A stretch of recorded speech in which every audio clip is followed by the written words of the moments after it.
Welcome to my channel. What if I told you that you could learn English the same way you learned your first language?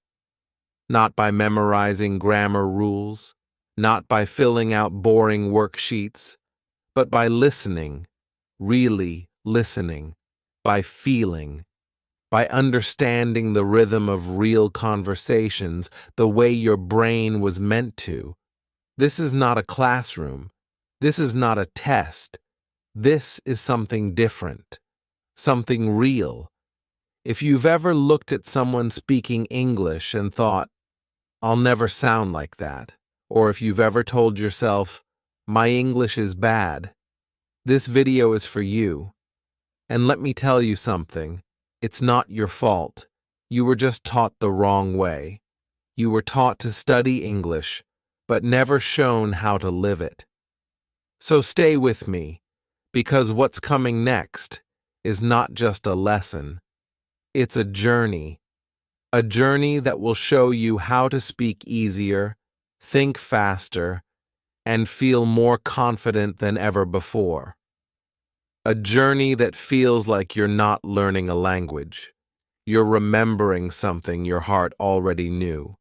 This is Speak Easy English, where learning becomes living. Chapter 1. The real reason you're not speaking fluently. Imagine a man named Amir. 5 years ago, he bought every grammar book he could find. He highlighted tenses in blue, underlined conditionals in red, memorized irregular verbs on flashcards that filled an entire shoebox. Every evening he copied rules into a notebook until midnight, convinced that one more page of theory would unlock his tongue. Yet when a tourist asked him, "Excuse me, where's the bus station?" Amir's mind turned white, his heart raced, and the only sound that escaped was a nervous laugh. 5 years of study, and still he could not give a 4-word answer. Why? Because Amir was treating English like a set of traffic laws. Follow the signs, avoid the fines, everything will be safe. But language isn't a highway painted with perfect lines. It's a river. It moves, it bends, it sometimes floods, and the people who swim in it don't measure the water molecule by molecule.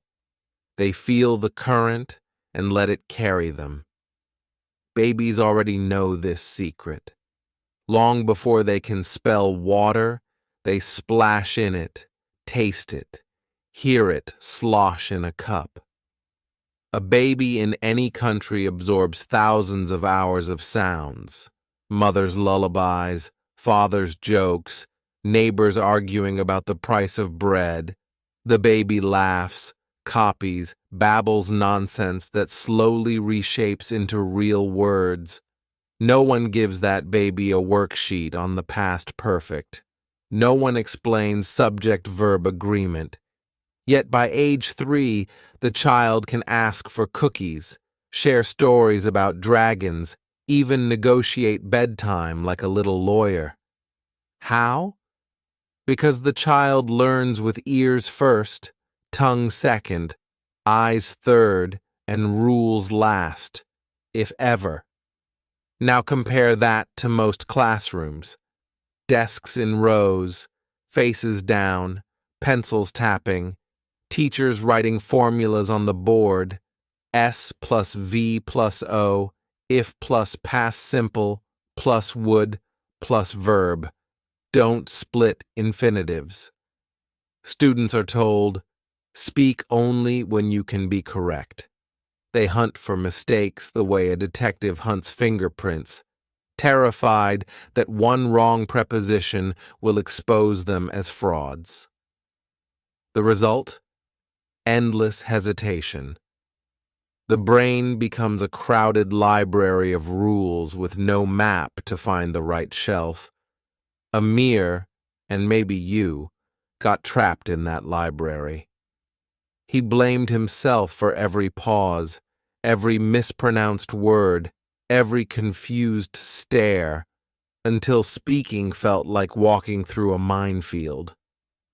But tonight we light a different path. Listen to this. English is not math. You don't solve it. You live it. The moment you treat English like music, something to hum before you understand every note, your tongue loosens.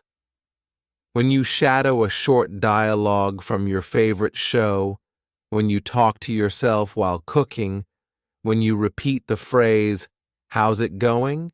until it becomes a single sound, you are rewiring your brain the natural way. Yes, grammar has value, just as street signs help drivers, but signs never taught anyone to love the journey.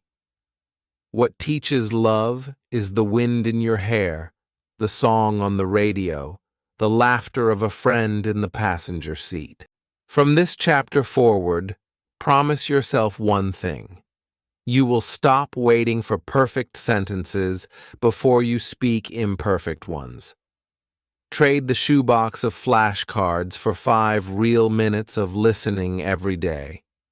Replace the red pen of correction with the green light of curiosity.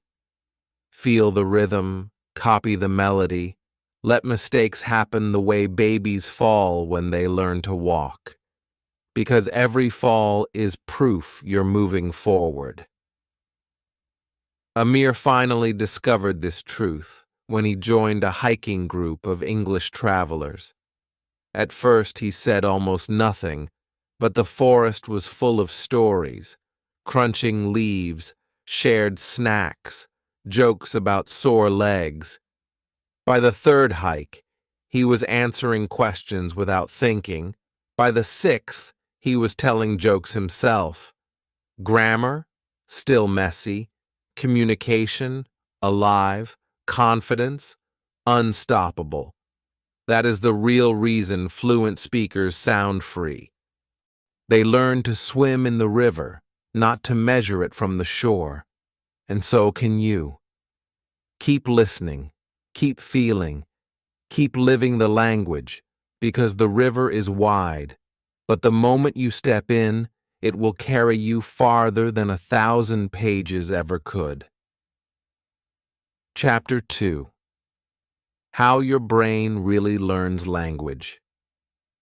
Close your eyes and imagine a boy sitting in a small village with weak internet and zero access to English classes. No teacher, no textbooks, just a cheap smartphone and a love for movies. Every night, after helping his father in the fields, he would watch episodes of a show called Friends. At first, it was all noise, fast dialogue, unfamiliar jokes, strange accents. But the subtitles helped. He didn't understand every word, but something told him to keep watching. Night after night, he laughed when they laughed, cried when they cried. He heard, "How you doin'?"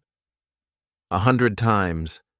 And one day, without realizing it, he said it too, perfectly, confidently. That boy didn't memorize rules. He absorbed patterns. And that's how your brain really learns language. The human brain is not a grammar calculator. It's a pattern machine. It notices what happens again and again. If you hear the sentence, "What do you want to eat?" enough times, your brain doesn't need to analyze the structure. It just knows what it means. It becomes a chunk, like a puzzle piece that fits into 100 conversations. You don't need to think about tenses or auxiliary verbs. You just say it. The same way you don't think about how to balance when you walk. You just do. This is how babies learn. No baby thinks, "Ah, yes, subject, verb, object." They just listen. Thousands of hours of listening. That's the secret nobody tells you. You don't need more grammar, you need more input. real English, natural English, spoken English. Your brain will take care of the rest if you feed it the right food. Let's talk about emotional memory. Have you ever forgotten what you studied for an exam but still remember a scene from a movie you saw 5 years ago? Why? Because when something touches your emotions, your brain says, "This is important. Save it." Emotion is glue, and that glue sticks language into your memory much deeper than any rule book ever can. That's why audio immersion is so powerful.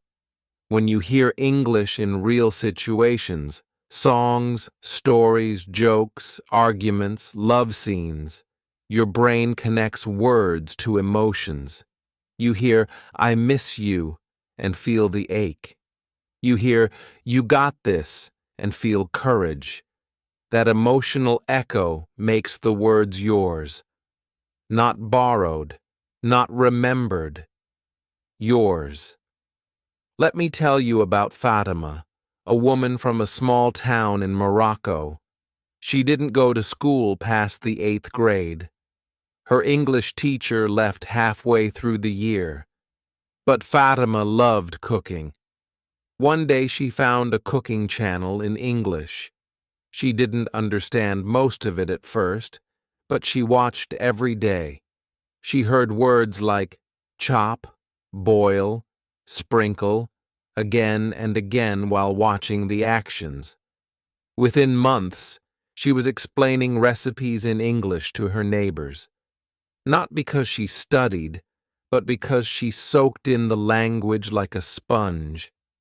Fatima's story is real, and she's not the only one. Thousands of people around the world learn English not by sitting in a class, but by changing what they hear every day. They change their environment.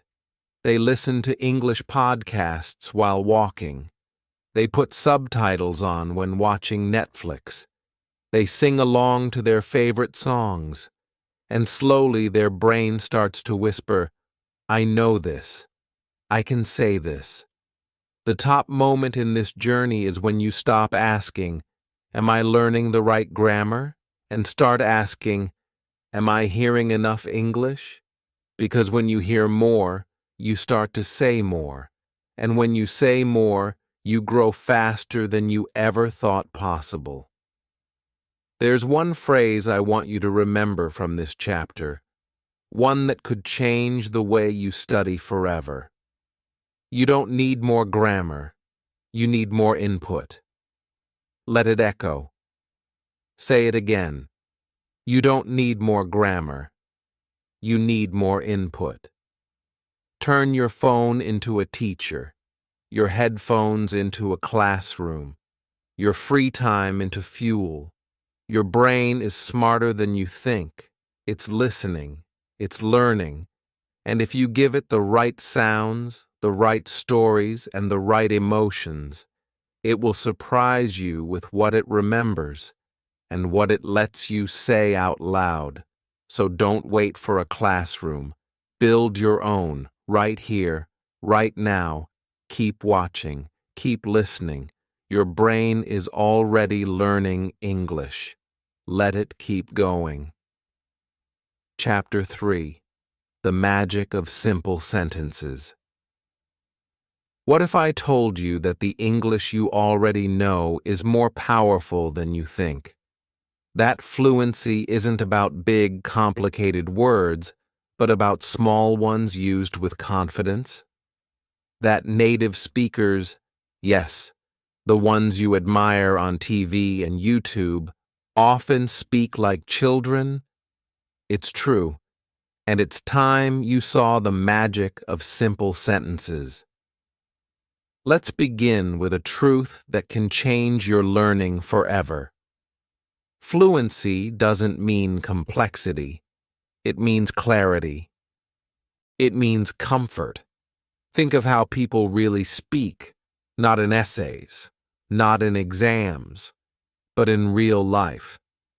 A man walks into a shop and says, "Can I see this in a different size?" A mother tells her child, "I want to go now." A tourist asks, "Do you know where the bus station is?" That's it. No advanced vocabulary, no long structures, just clean, short, powerful communication. These are sentences built from 5 or 6 simple words, but they can open doors, start conversations, solve problems, and build confidence. Let me give you a gift. 10 simple sentence structures that are like keys. Each one opens many doors. 1. I want to eat. I want to sleep. I want to learn English. 2. Can I sit here? Can I ask something? Can I help you? 3. Do you know her name? Do you know this place? 4. I need to go. I need to call him. I need to study. 5. I don't understand. I don't understand this word. I don't understand what you mean. 6. What time is the movie? What time is the class? 7. How do I open this? How do I get there? 8. Is it okay if I come later? Is it okay if we wait? 9. I'm not sure. I'm not sure what to say. I'm not sure about the answer. 10. Can you tell me? Can you tell me your name? Can you tell me the way? Each of these can be used in hundreds of real-life situations. And the beauty is, they don't change much. Once you know them, you don't need to think hard, you just use them. Let's go deeper. Let's listen to a real conversation. Watch this simple dialogue between 2 strangers on a bus. Subtitles are on screen. A. Hi, can I sit here? B. Sure, go ahead. A. Do you know how long it takes to get to Market Street? B. About 20 minutes. First time here? A. Yeah. I need to find the bookstore. B. Oh, I know it. I can tell you when to get off. A. Thank you.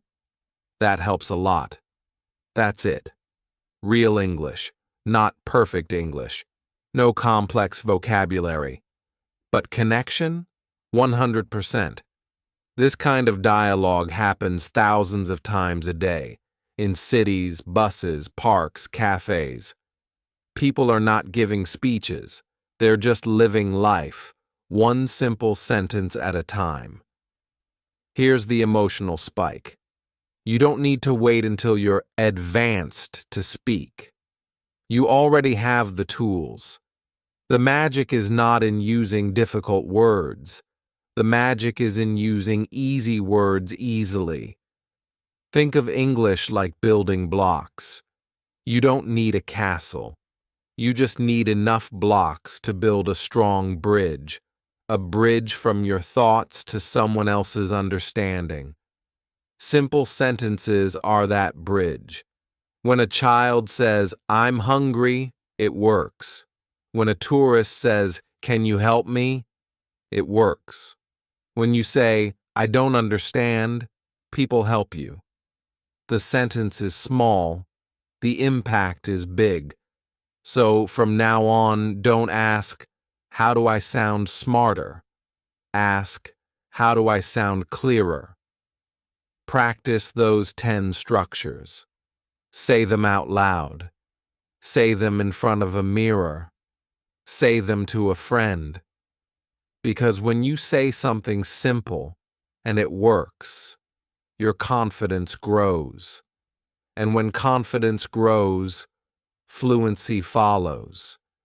You don't need big words to make a big impression. You just need the courage to speak the small ones. again and again and again. This is the magic of simple sentences, and you already have the wand in your hand. Chapter 4. Speak first, fix later. There's a silent fear that lives in almost every English learner. It's not fear of vocabulary. It's not fear of grammar. It's the fear of being wrong, the fear of saying something and someone laughing, the fear of making a mistake. And this fear, this small invisible monster, is the number one killer of confidence. But here's the truth no one tells you. Mistakes are not your enemy. They are your teachers. You don't need to be perfect to speak. You need to be brave. Let me tell you a story about a woman named Liza. She moved from the Philippines to Canada. Her English wasn't perfect. Her sentences were broken. Her accent was strong. She didn't always understand fast speech. But she spoke anyway.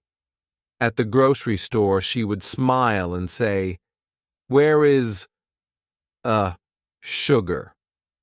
At work, she would say, "Sorry, I not understand. Can you slow?"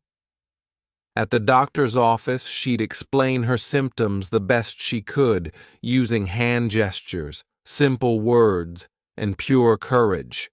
And something amazing happened. People helped her. Not once did they laugh. Not once did they make her feel small. In fact, they respected her more. Because she was trying. Because she didn't hide behind silence. She showed up. Every day. And after a few months, something else happened. Her grammar improved, her vocabulary grew, her confidence soared. Why?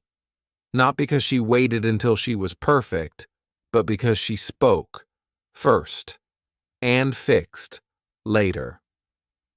There's a lesson in children. Think about how kids learn to speak.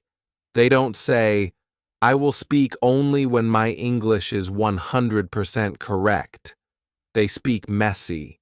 They say, "I goed there," and the parent says, "You went there."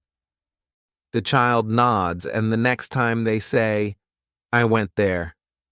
No shame, no fear, just progress. Children make hundreds of mistakes every day. And yet they become fluent in just a few years. Why? Because they don't care about mistakes. They care about being heard. You must do the same. Here's your spike moment. Let it sink in. Fluency is not the absence of mistakes. It's the courage to keep speaking even with mistakes. That one sentence could change your life. Say it again. Say it out loud. Write it on your wall if you have to. Because every time you stay silent out of fear, your fluency shrinks a little. And every time you speak, even if it's wrong, your fluency grows. No one becomes fluent by thinking about English. You become fluent by using English. Don't correct yourself after every sentence. Don't apologize for your English. Say what you can with what you have. If someone corrects you, thank them. If they don't understand, try again. This is how confidence is built, through action, not perfection. Liza's story is your story waiting to happen. The only thing standing in your way is fear. And fear only wins when you stop moving. So the next time you hesitate, remember the child who says, "I goed," and doesn't care. Remember Liza in the supermarket with her strong accent and her strong heart. Remember that you have the right to speak, even if your English is broken. Because broken English, spoken with confidence, will take you further than perfect English trapped in silence. So speak. Speak to strangers. Speak to yourself. Speak to your phone. Speak in the mirror. Speak first. Fix later. And soon, you won't need fixing at all. You'll just be speaking. Fluently. Freely. Fearlessly. Chapter 5. 15 minutes a day that can change your life. Let's stop dreaming for a moment and start doing, because fluency is not a wish. It's a habit, and habits are not built in hours. They are built in minutes, just like you brush your teeth every day, not for an hour, not once a week, but for 2 minutes every day. Why? To keep your mouth clean. So here's the question. Why not clean your tongue with English every day? What if I told you that 15 minutes a day, only 15, could change your English forever? Not 2 hours, not 5 textbooks, just 15 minutes every day with the right method. That's all you need. So let's break it down. 3 simple steps, 5 minutes each. No excuses. Step 1. Listen. 5 minutes. For the first 5 minutes, just listen. That's it. No writing, no pausing, just listen. Choose a short podcast, a YouTube video, a clip from your favorite show, even a short story. Make sure it's real English, natural, not robotic. Subtitles help, but don't depend on them. Focus on rhythm, emotion, the music of the language. Listen like you would listen to your favorite song, even if you don't understand every word. The goal is to train your ears, not your brain. Step 2. Shadow. 5 minutes. Now, the fun part. Play that same clip again, but this time speak with it. This is called shadowing. You don't need to understand everything. You just follow the sounds, like karaoke. If the speaker says, "I gotta go now," you say, "I gotta go now," exactly like them. Match their voice, their speed, their feeling. Yes, you'll stumble. Yes, you'll sound funny. But that's how you grow. You're building muscle memory. Your tongue is learning what fluency feels like. Step 3. Write and speak. 5 minutes. Finally, grab a notebook or your phone. Write just 3 sentences based on what you heard. Maybe a phrase you liked, maybe something new you learned. Then say them out loud, again and again. These are your words now. Make them yours. Say them in your own voice, loud, proud, and without fear. This step turns passive input into active output. This is where learning becomes speaking. And that's it. 5 minutes to listen. 5 minutes to shadow. 5 minutes to write and speak. 15 minutes that can change your life. Now let's talk about the real power of this method. Let me tell you about a man named Bilal. He was a bus driver in Karachi. Busy schedule, no time for long study. But he followed this method, 15 minutes every morning while having tea. He listened to short dialogues from BBC Learning English. He shadowed them in the mirror. He wrote 3 sentences every day on his break. At first, nothing changed. But after 10 days, he noticed something. He could understand English songs better. After 20 days, he found himself thinking in English. After 30 days, he spoke to a tourist who asked for directions, and he answered without freezing. No classroom, no grammar book. Just 15 minutes a day, and a heart full of patience. Here's the top moment I want you to feel. It's not about how much time you have. It's about what you do with it. One day of action is better than 10 days of planning. One sentence spoken is better than 100 rules memorized. So make this a part of your life. Wake up, press play, listen, speak with the voice, copy, write down your words, own them. 15 minutes. Every day. No matter what. You don't have to be perfect.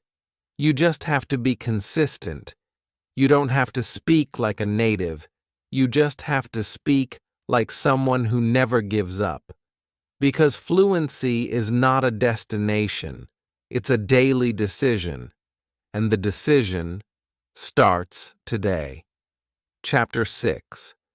From Learner to Speaker, Your New Identity. 3 months ago, there was a man named Samir. He watched this very video sitting in a quiet room in Lahore. Samir had tried everything: tuition centers, grammar books, expensive apps. But every time he spoke English, his voice shook. He felt small, embarrassed, as if his mouth didn't belong to him. He called himself a learner, always a learner, never confident enough to be anything more. But something in this series touched him. Maybe it was the simple sentences. Maybe it was the voice that said, "You don't need more grammar, you need more input." Maybe it was that one line, "Fluency is not the absence of mistakes. It's the courage to keep speaking even with mistakes." Whatever it was, Samir decided to try the speak easy method. Just 15 minutes a day. No pressure, no perfection. And then something changed. At first, it was small. He stopped translating every word in his head. Then he started thinking in English while walking to work. A few weeks later, he spoke to a tourist without fear, then to a customer, then to a colleague. Not fast, not perfect, but real. And one day, someone said to him, "Your English is really good." And Samir smiled, not because he felt proud of his grammar, but because for the first time he realized, "I'm not just learning English, I'm someone who speaks English." This is not a fairy tale. This is real. This is possible. This is your story too. Because at this point in your journey, you have to understand something powerful. You are no longer a beginner. You are no longer just a learner. You are becoming someone else, someone stronger, someone braver, someone who speaks. Learning English is not about passing a test. It's not about impressing someone. It's about becoming free. Free to say what you feel. Free to ask, to express, to connect, to laugh, to dream in another language. And freedom doesn't come all at once. It comes in small steps, repeated with courage, day after day. That's why this isn't just about vocabulary or sentence structure. This is about identity. And maybe for the first time you can stop saying, "I'm bad at English.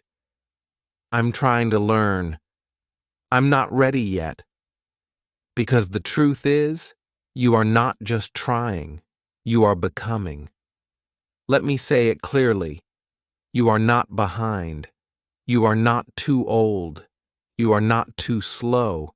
You are exactly where you need to be. And your voice matters. The lessons are over now.